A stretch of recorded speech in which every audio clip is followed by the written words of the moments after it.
radius of a sphere is increased by 100%, the volume of the corresponding sphere is increased by dash. ഇതാണ് question.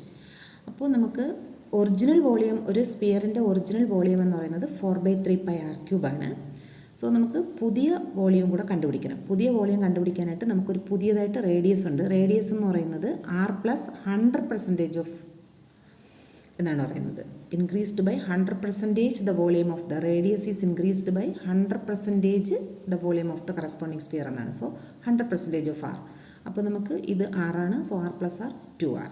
Okay, അപ്പോൾ new radius 2r എന്ന് കിട്ടി. ഇനി new radius വെച്ച് നമുക്ക് new volume കണ്ടുപിടിക്കാം. New volume എന്ന് പറയുന്നത് 4/3π 2r⁵.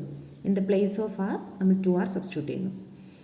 So 4/3π × 8r³. 8 പുറത്തെടുത്തിട്ട് 4/3πr³ നമുക്ക് ഒരുമിച്ച് എഴുതുമ്പോൾ what is 4/3πr³ is original volume.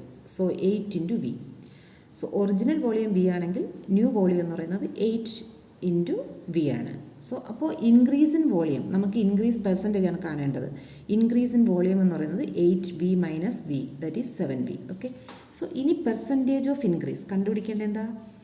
corresponding sphere is increased by how many percentage ആണ്. so percentage of increase is equal to increase in volume divided by original volume into 100 ആണ്.